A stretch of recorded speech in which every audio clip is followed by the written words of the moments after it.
I would like to call something to your attention that I'm sure you've heard many times before, and have read about it many times and have studied it.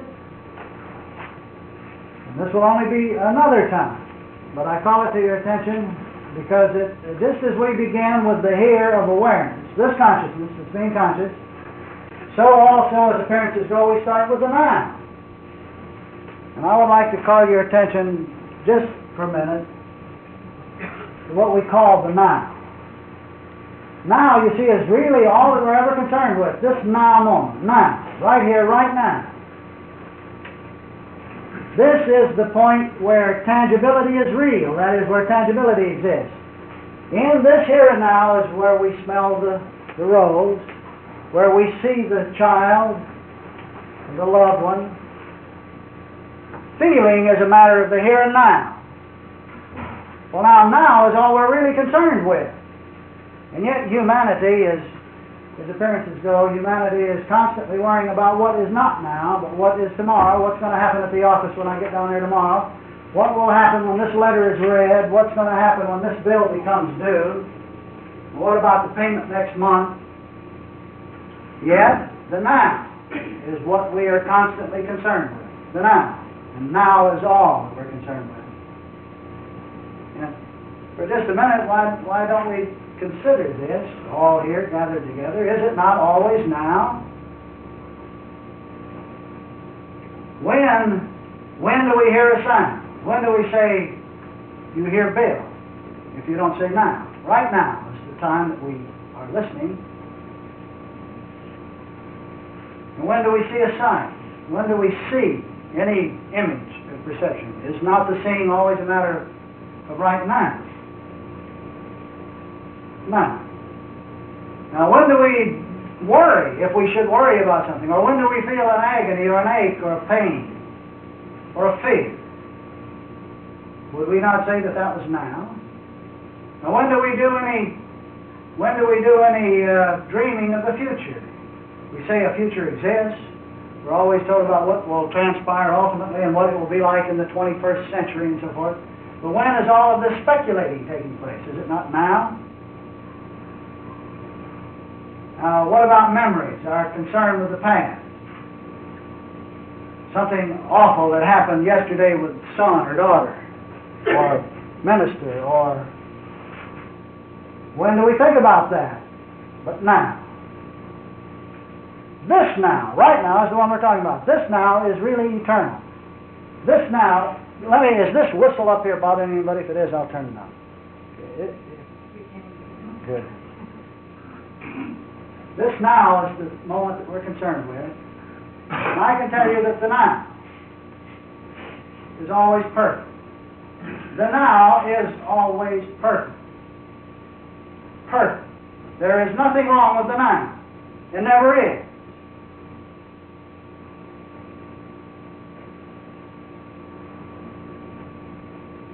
What has humanity, what has education done to the now? It has wedged it in between a future that extends infinitely in one direction and a past that extends infinitely in the other, or almost. They say the universe is about 3 billion, is that it? 3 billion years old?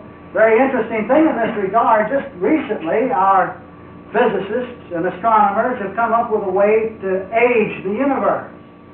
And this age is calculated by measuring what's called the red shift in some of the light that is perceived from outer space. Very interesting thing with someone I know. They have just measured the red shift of a new galaxy that has been perceived. And lo and behold, they have found this red shift to be older than the universe. Well, I thought I'd just toss that in. This is like looking at your finger. You look at your finger and you say, "Whoa, this finger is older than I am." So, science is perceiving many interesting things in this regard relative to time. Well, the now is what we're concerned with. Awareness is always aware right here, right now. And if we can come in from the boondocks, if we can move out of this arena of worry about what's going to transpire, to live this now moment, we will find that now goes from now to now most perfectly and most beautifully, and without all of the previous manipulation and planning and calculating that we've been giving it. Now, when we do this, it would appear that sometimes we're giving up an awful lot. We say, but I don't want to give up all the memories of my youth. Let me tell you, this now excludes nothing. This now moment is infinitely greater than it appears. It's certainly a lot more than a razor's edge along some sort of a sliding scale between past and future. And as we live a simple, credulous, innocent, uninhibited awareness right here, right now, you will find that the now expands. I don't know what other word to use. It only appears to expand. It is that we begin to perceive it in its biggerness.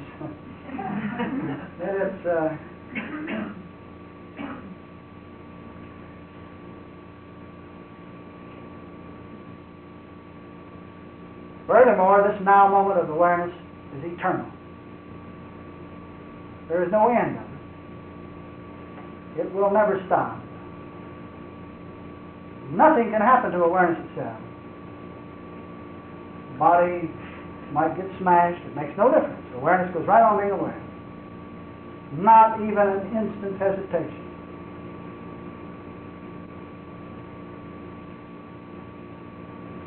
This now is what we should be concerned with. We find that so far as human agony goes, comes from a worry, not about the now. You know, the bill has not just come in. It isn't, we're not in the Donnybrook that transpired at the office right now. This now is fine. Right here, right now. This now is what we're talking about. It's perfect.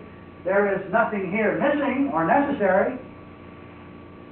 Awareness is being perfectly aware right now, and all that appeared in time to be necessary for awareness to be aware has certainly been present, or else awareness would not be aware right here, right now, would it?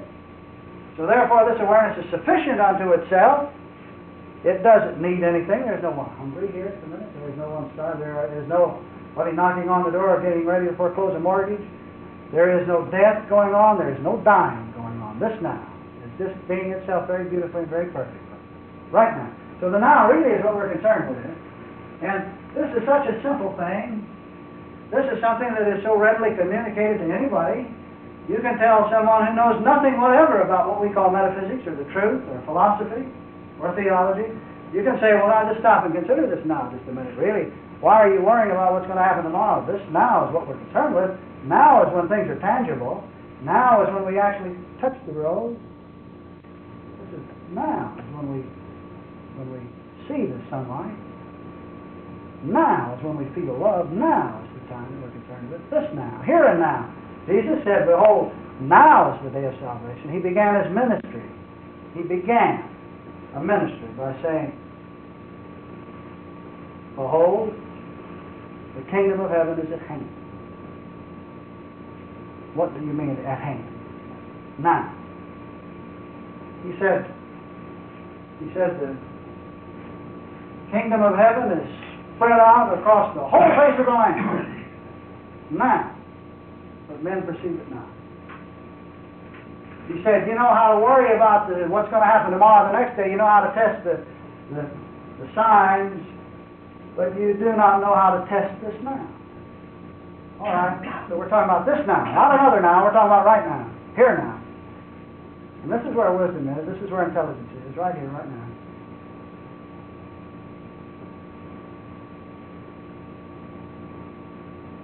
The here, the now, and awareness.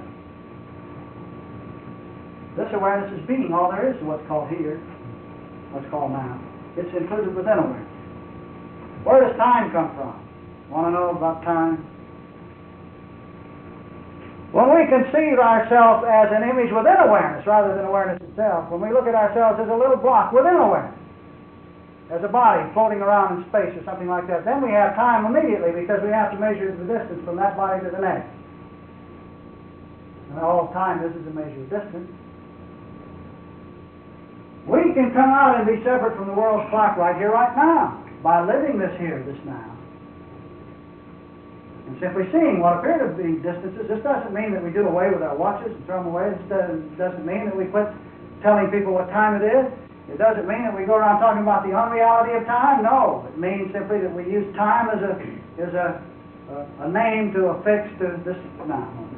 That's all. But we are not bound by this thing called time. Whatever. When we perceive ourselves to be awareness itself and not an image within awareness.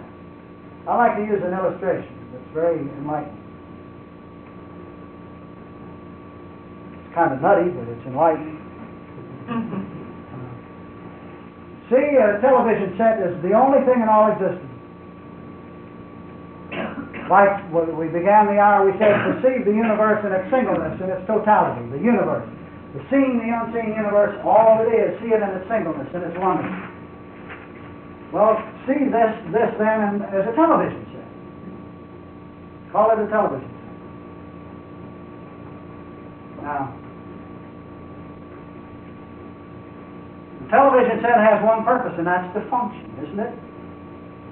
And as it functions, what does it do? It has images on the screen. Well, we leave the television set for just a minute and perceive the universe in the old theological term as mind. Which it is. Mind, consciousness, God. God has one purpose, and that is to be, or to know His own being. To function as itself. To perceive itself as itself.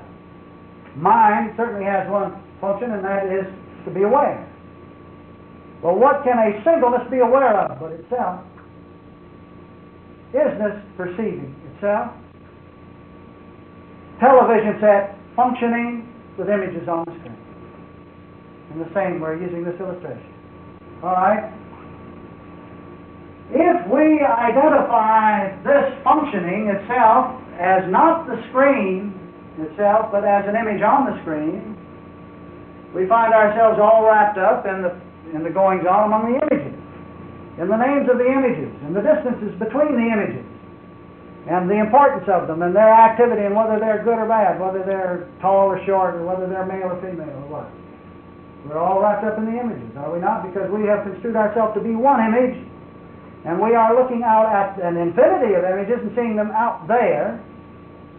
We have limited ourselves to the most infinitesimal thing we could possibly do. A ridiculous, little, small, nothing, an image on a screen. On the other hand, this has not altered the truth that there is the television set functioning with the screen, functioning and showing forth all of the images. Well, right here, right now, this awareness, is it not always forever perceiving things? Are we not always seeing moving images and expanding things and growing things and blooming things and happy things and all sorts of things within awareness? Is this not always going on? Is it not almost always a perception of images? And have we not always, for some silly reason, well, not really a silly reason, but for one reason or another, construed ourselves to be just one of those images, one among many, with a name, with rank or something, first or last, well, yet awareness all the while has been being aware. That is, images have been constantly being perceived within consciousness. So awareness has just been going on about its business all the while. Well, awareness then, to assume the identity as awareness itself, and not as the image, is not to do away with the image or boot it in the rear end or get rid of it or anything. It's to simply see the image as an image, but it means that an identity seems to shift from a very infinitesimal thing to the screen, to a bigger thing, to the biggest thing of all, so far as consciousness goes. This awareness right here is all inclusive. It's infinite in scope. It is the functioning of mind. This is not to make a two-ness. We're not talking about a dualism here. We're not talking about a television set and its images. We're talking about a television set functioning. Can you separate the functioning from the television set? Can you separate awareness from mind? Is not mind in its action of being itself being aware? We're not talking about two here. We're not talking about mind and awareness. We're talking about mind being all there is to awareness. Mind functioning as awareness. This isn't dualism. Oh, how the absolutists here and there nail me to the wall and say, "Oh, Bill, you're talking pure duality, and this is not absolute enough for me." And well, I know that within this perception, as I perceive this, and using this illustration, that I can clearly point out the singleness of God or mind functioning as itself, perceiving itself, but by the same token, avoiding the most gruesome pitfall of all, for metaphysicians especially. But for all, as appearances go, it's just part of the phase of a blood blooming, of equating oneself with God. That is trying to be God. After all, the little ego, that what appears to be humanity right now, is busy about the business of being God.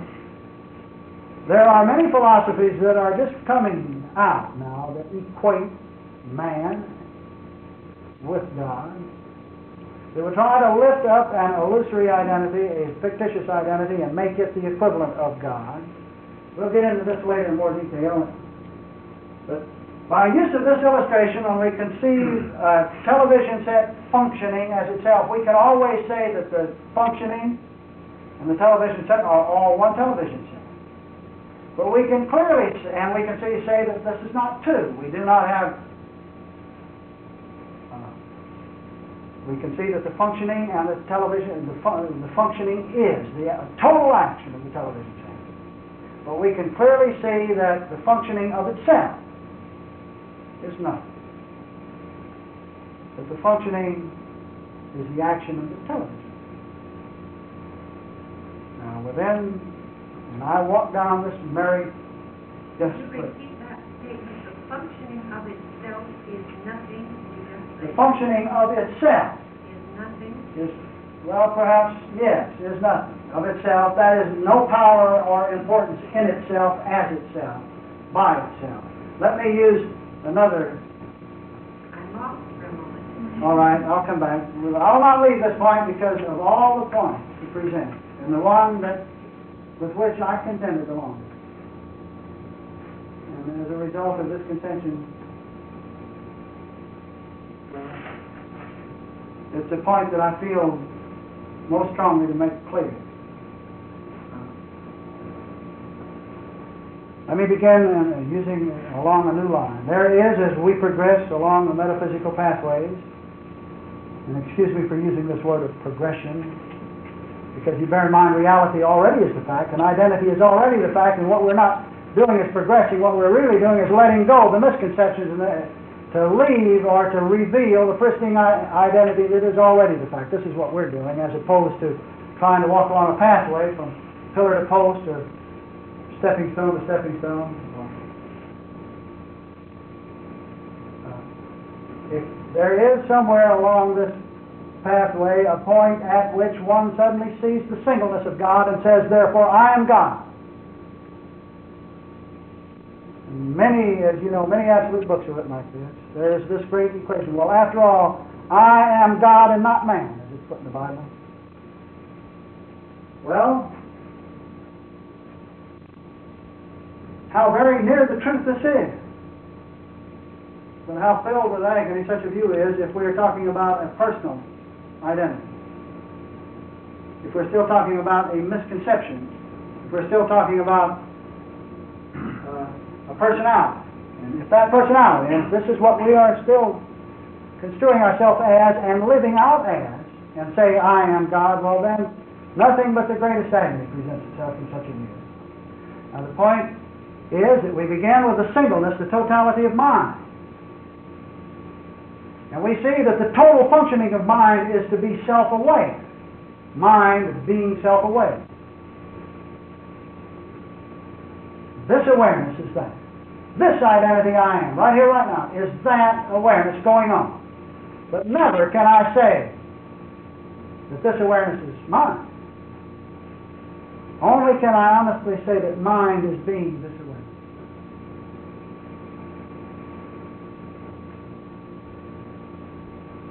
Please, you people, if you can get that point, I can tell you, you will save yourself more grief than anything you can imagine. Because God is being this one we are. And we are not being God. And we're not playing at the role of being God.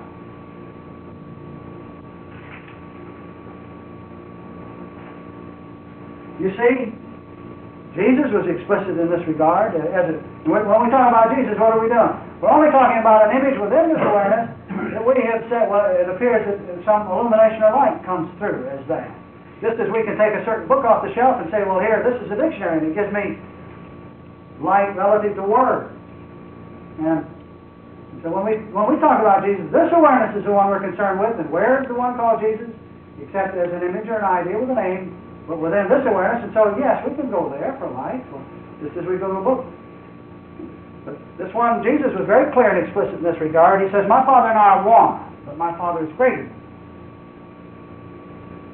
We're not creating a dualism here. The sun is being all there is to the rays of light, but never can I say that the rays of light is all there is to the sun. I don't have the sun and rays of light. I can say simply that the sun is being all there is to the rays of light. I'm not creating a dualism. I can say that mind is being this awareness I am. And certainly this isn't two, because this is the total function of mind. This is the total function of God. This is all I'm assuming an identity infinitely greater than that of the human. You know. Yet never can I say that this awareness is all there is to God. God, rather, is being this awareness I am. God is being this life. Yet God is infinitely more than just this awareness that you will come to perceive as you live in awareness of Christ. Have I made my point clear? Somewhere along the line, I stepped off in my study, and as I told some of you people yesterday, as we study and become more and more, as to use the word absolute, we find ourselves suddenly all tied up, infinitely more bound than we ever were. As we first moved into a quest for truth, it seemed that we were wide open and free to listen to many ideas. And as we move along this line of so-called progression and find ourselves becoming very absolute, while we're even bound by what appear to be the words, we don't even dare use certain terms, for fear that some other absolutist would say, aha, that's very relative. Listen to that discussion of death. Well, there is no death. Why would he even make mention of it? And listen to this illustration, which is clearly dualistic. Why? There is no such thing as dualism. There is just God being God. And so why in the world would he? So we find ourselves terribly bound. And yet, as we finally get back to honesty, we find that we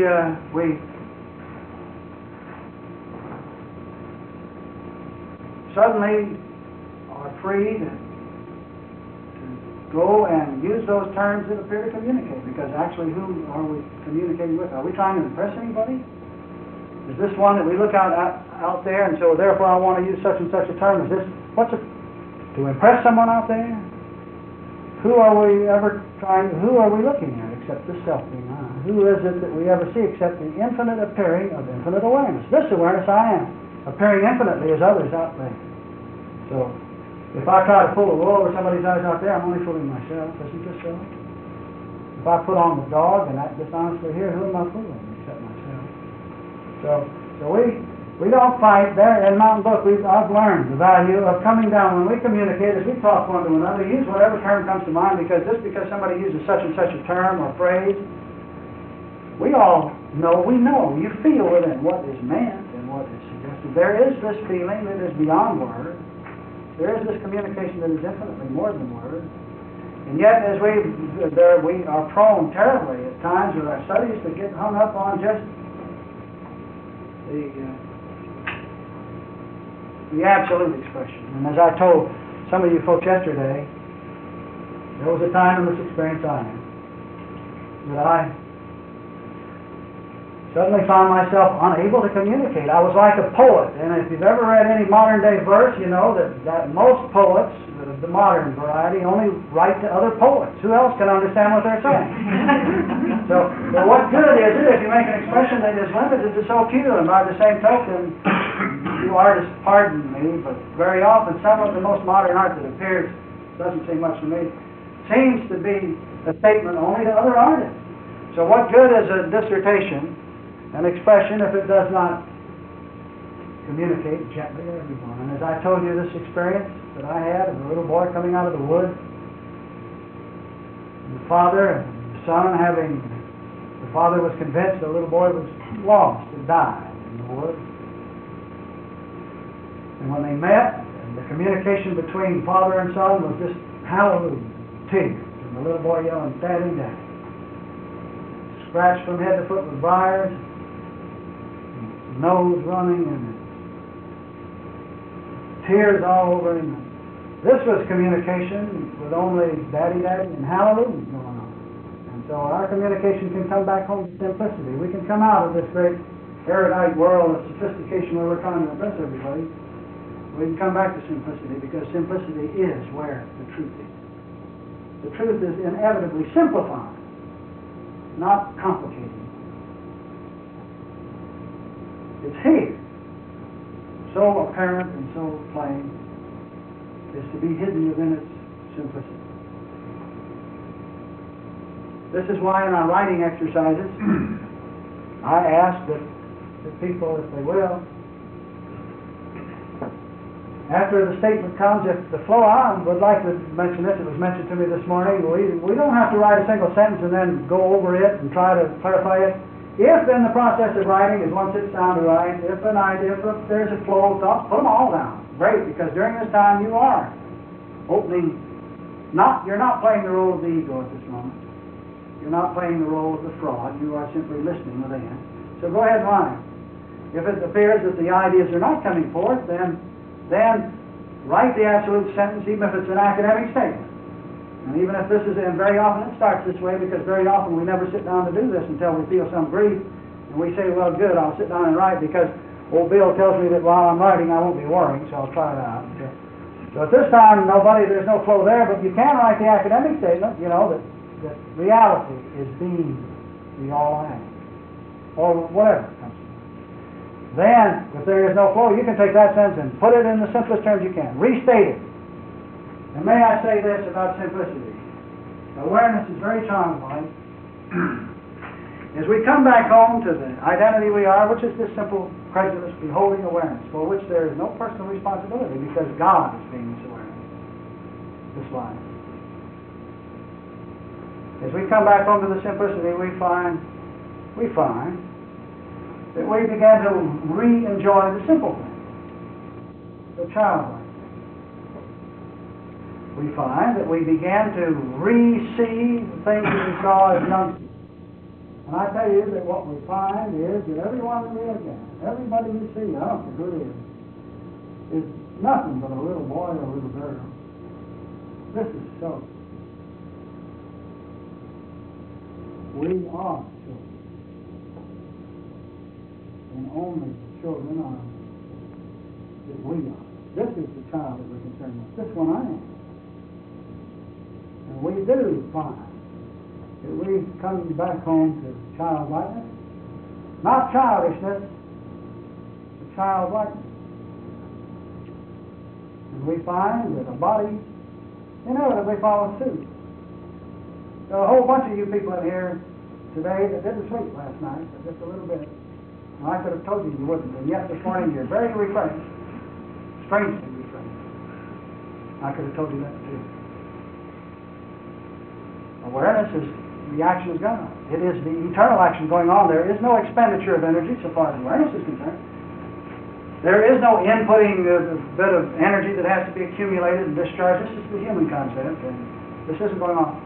Awareness is the total action of God, and I can't conceive of isness or eternity or that which is being the all of existence, becoming fatigued or worn out. This awareness itself doesn't age. And you will find that as we come back home to the child we are, that we're coming back home to the most beautiful simplicity that you can imagine.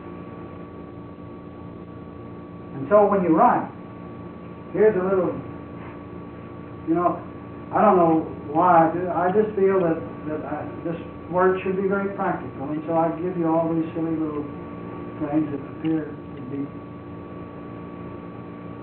things that I've done. For whatever it's worth, whether you do it or not, that's your business. But I found that as I wrote, suddenly I became aware that of the real child that am I.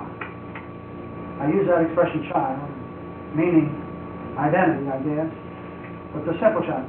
Then somehow in my mind's eye, I visualized after I wrote my little sentence as I was sitting down to write, I said, well now, Lord, does this say anything to a child? And I would visualize a child, a little wide-eyed, eager child in the first grade sitting there bug-eyed, you know, looking at their first grade teacher, great momentous day. Well, does this sentence really communicate? Does this child understand this? And if so, what would the child ask about it? And then I would answer the question I felt that this child would ask. And let me tell you that when you in your mind's eye, as you write, have communicated to the child you are, to a mental or to a fictitious, whatever you want to call it, to the child, when you have communicated to that one, I tell you what you will have found. You will find that when you stand up or when you stop, that you will feel so elevated and uplifted and refreshed. It's to be unbelievable. And you will find also that those very words that you've written there will stand you in good store. Because those are the words that began to become the tangible things that come from the inside to begin to make changes in a tangible, here and now, experience that we call the day-to-day thing. So as you write, think of this child you are. Or just think of the child. Talk to that one. Use the terms that communicate. Tend ever toward simplicity, not complexity, because it is the ego, the old identity. It's the man that would vaunt himself so, consider himself high and mighty and something of a power and importance of his own. It's that one that tends towards complexity and division and ever a wider range of things to study and be concerned with. And yet, I think that you will find that all of the great ideas that have presented themselves in this human experience have come forth out of childlike simplicity. Illumination always occurs at that moment when the ego just gives up in great frustration or agony or despair or something. It gives up. And for a moment, one stands naked, like a child. And at that point, we find ourselves with the ability to come up with a word. For those of you who are physicists and chemists and who are engaged in such activities, this does not mean that we stop all that. This doesn't mean that research doesn't continue and go on. It just means that our values are shifting gently from a concern with the things and the value and the power there to that which is being the thing. The things are still there, but they become harmoniously arranged within our experience when we quit giving them the power and importance that they don't have. Please, now somebody ask me a question. Yes. Would you state again what the change has been in the Army's way of teaching? Yes. The Army has not made these changes, but they're proposed. And these changes, the question was, to state again what the changes were the Army proposes in this matter of communication. Oh, I haven't even touched on many of the interesting things they found. But as metaphysicians, you will understand in the twinkling of an eye. One thing was that it is not necessarily the comfort and so forth of what appears to be the students out there that's so darn important. Rather, it is what appears to be the condition or state of mind of that one which is doing the communicating and talking. This is interesting. Why? And why do we know this to be the fact? Because you see, really, we're never talking to one, but this one we are. We're only looking at our own images. We can quit being so darn concerned about the images out there and let's be this one here honestly. And then we will see our images as they really are and then know what to tell them. Or what, if they ask us a question, we'll know what to say. The Army has, as I say, they've discovered the idiocy of long lectures like this 2-hour thing here. They see the importance of just presenting single points and then letting everybody kick it around and mull it over. And this is what we do at Mountain Brook. And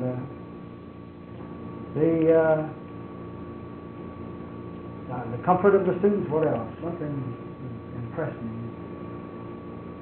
Well, if it comes to mind, okay. Anyone? Let me say this, all of you engaged in public speaking, when it's such a simple thing to suddenly perceive that those that you're getting ready to talk to are none other than yourself. And away goes such silly things as stage fright or concern for this, that, and the other thing. You'll find yourself being able to be articulate in places that you never were before.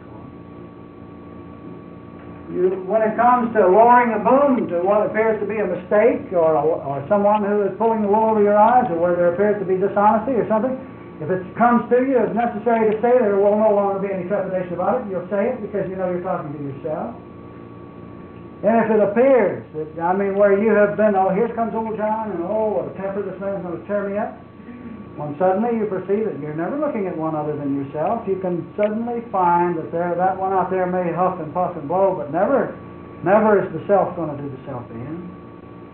And you find yourself with just not a healing one, necessary to do one healing right after the other and correct this situation and the other. To live the identity we are, we find multitudes of healings appearing. That is, a multitude of illusions falling away. Not starting from the bottom as a personality and trying to lift it up to God and correct everything in its experience and bit by bit acquire wisdom, but beginning with the infinity that isness is and watching all of the illusions disappear by the truckload. Things that you have never dreamt of happen.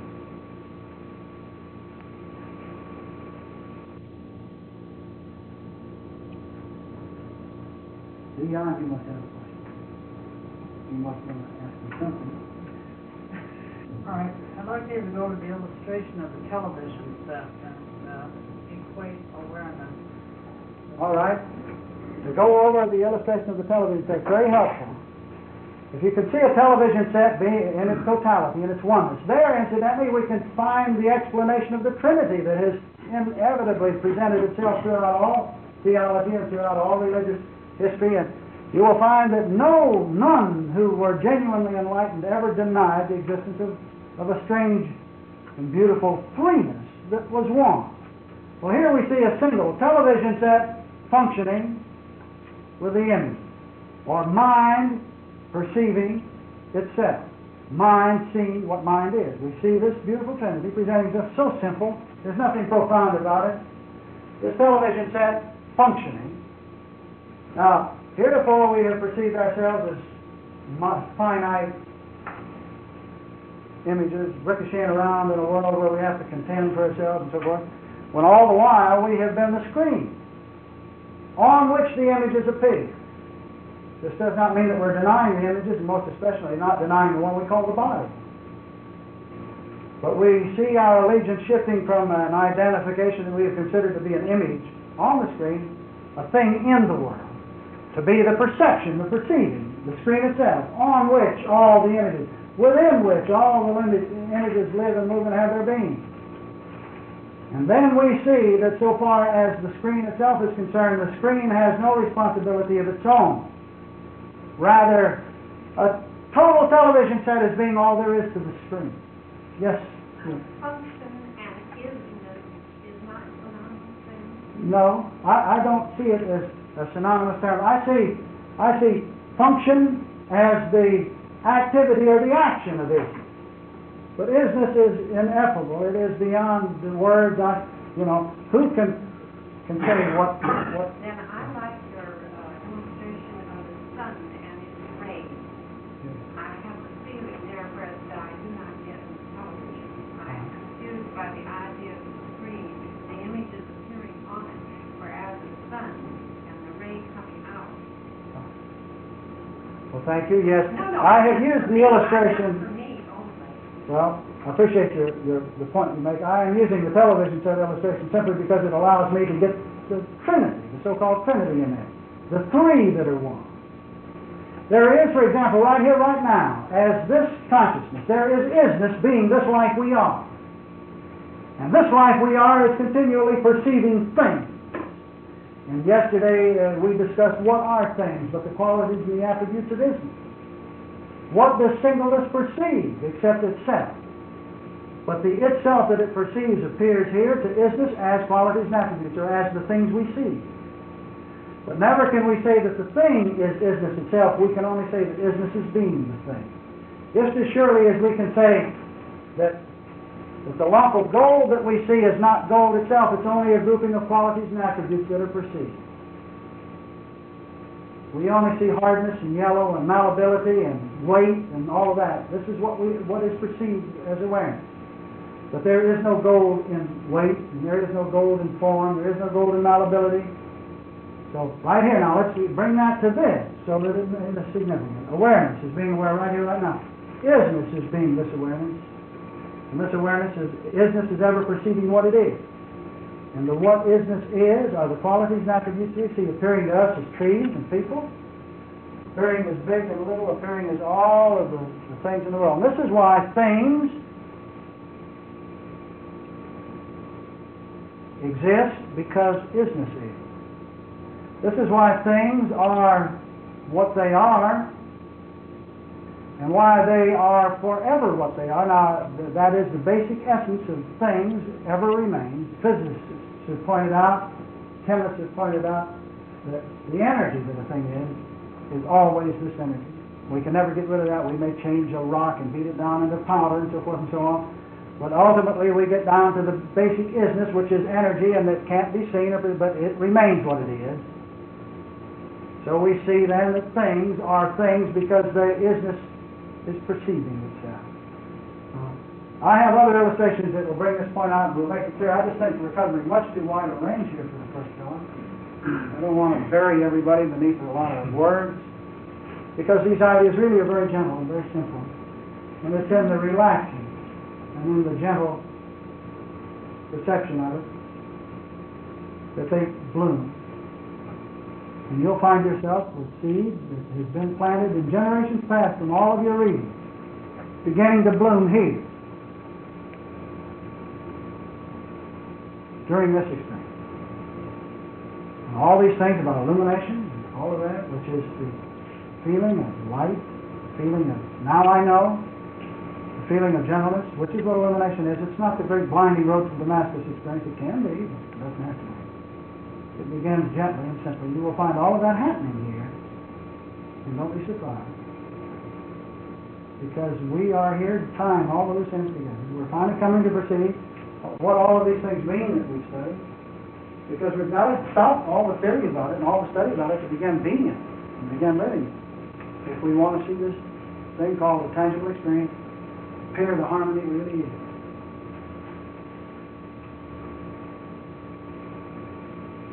Yes. Bill, you touched on something a few minutes ago that you talked more about yesterday, but I'm having difficulty with it. When you hear something which is, well, you spoke of it yesterday as the liar who comes to the door, and so you stand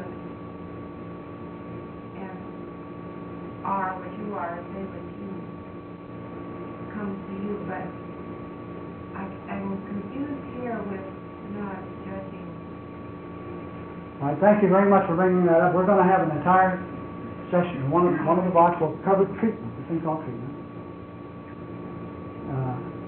And I will go into this in some great detail, probably bend your ear, and because this point can be made very practically clear. Yes, now, I'm glad that this thing about judgment is brought up. Let me just touch it now so that we can clear up the point. We find that an awful lot of agony comes about because we simply look at an image and call it good or bad. Or because we've been told that it was good or bad. Or because we buy somebody else's tale about it being good or bad, yet it's just an image out there.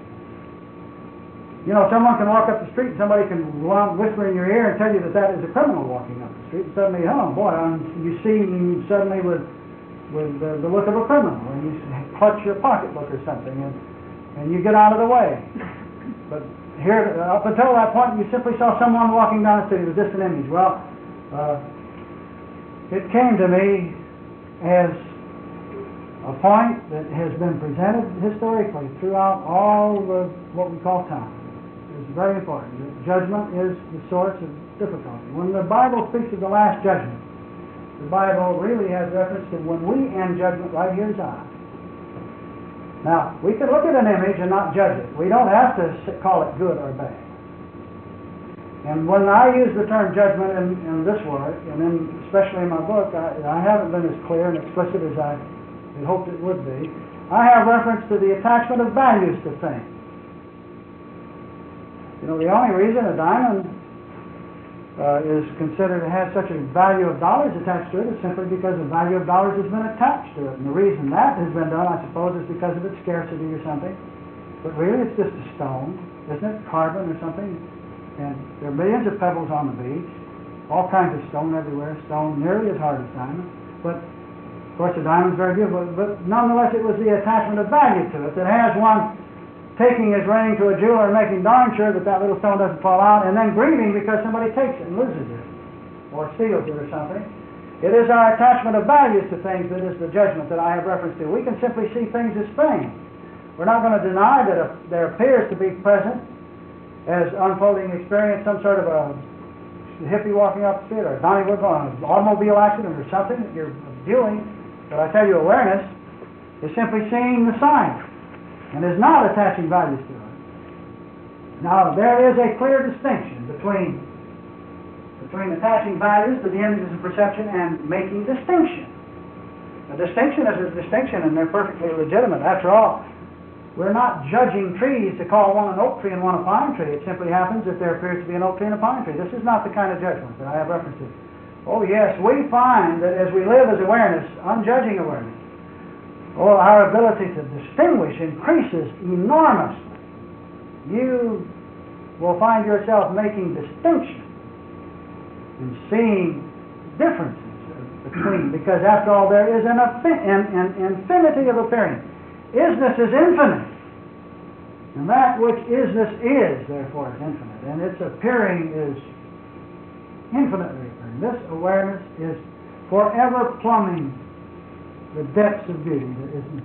And will never come to an end in this view of it. And this is what all that we mean by eternity. But by judgment, we mean looking at things and calling them good or bad. The minute we call something good, then we have within us created everything that to acquire it, to adulate it, to praise it, cherish it, to love it, worship it, to put it up on a pedestal, and then at the same time we have created, all kinds of agony if something happens to it. Wait until you see what beauty comes from looking at your family as this image of the boy. You say, oh my goodness, I can't do that. After all, this body image, this appearing is my son, you know, and this one isn't. And so therefore, but wait until you see what happens. And suddenly you will find a love that far transcends this human attachment, this human feeling. But by judgment, the ending of judgment is just to see things as things, not denying. All of a sudden those things that used to bug us, the things that we didn't like, are there, and we see them in a new light. We see them as not what before, as how they appeared before, but we see them more nearly as they are. And this is something that one can begin to do immediately. This is something that requires no long years of study and effort, no metaphysical know-how, no lot of stars in your crown. You can do this immediately. Just look at things as things. As you go on your meditative walks, as you go for a ride, or as you sit in a park or in your living room and look at things intently, just see things as things, not as things that are valuable or not valuable, good or bad. And this is what I mean by the cessation of judgment. And in doing this, we find that the ability to distinguish increases. And this is not judgment. Yes? At what point do you distinguish between judgment or non-judgment and preference or choice and discernment? Well, last night we touched on this a bit. That's a wonderful question. First of all, we find that our choices have been humanly often wrong. And the reason our choices as to what course of action to pursue or as to what to do, the reason it was wrong was because of an attachment of value to something. Because of this attachment of value, when suddenly something appeared awry, we felt a great agony or fear within ourselves. And because of this, then our choice was incorrect. We find that our ability to determine what course of action to pursue increases as we simply see the events without feeling the agony that's involved. When we take out the good or bad in what appears to be going on and just see what appears to be going on, our ability to know what to do about it increases. That's all. I don't know how else to put it in words. But that's a very fine point. Is that clear to those who were thinking along that line? Have I answered your question? Yes. If you think of the oil slick that has happened on the water around Santa Barbara, if you judge it good or bad, I mean, if you can not judge it, but it is there, and a decision has to be made what to do about it.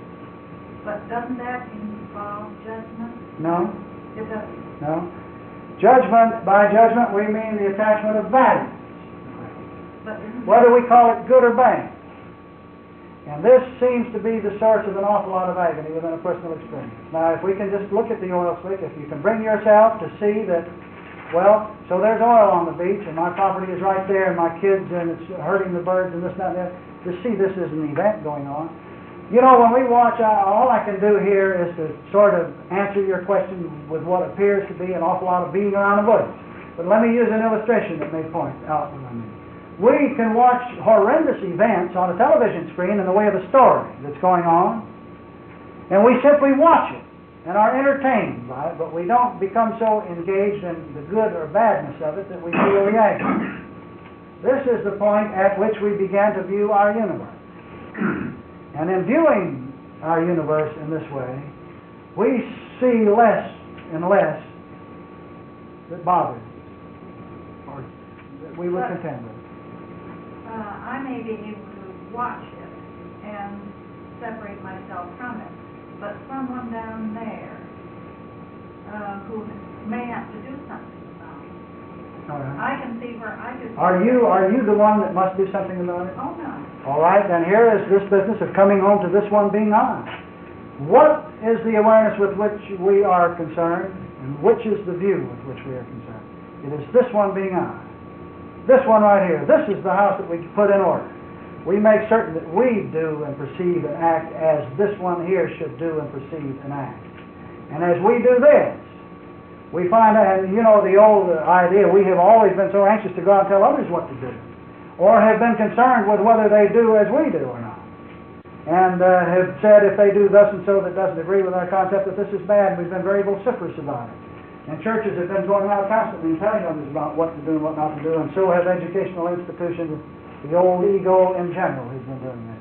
Well, here is the point at which we come home to this here and this now, and live this here and this now, without regard or regret for what appears to be going on out there. All I can say is we do this first. We see all mankind lifted, all mankind drawn unto me, as Jesus put it. When I am lifted up, all mankind should be drawn unto me.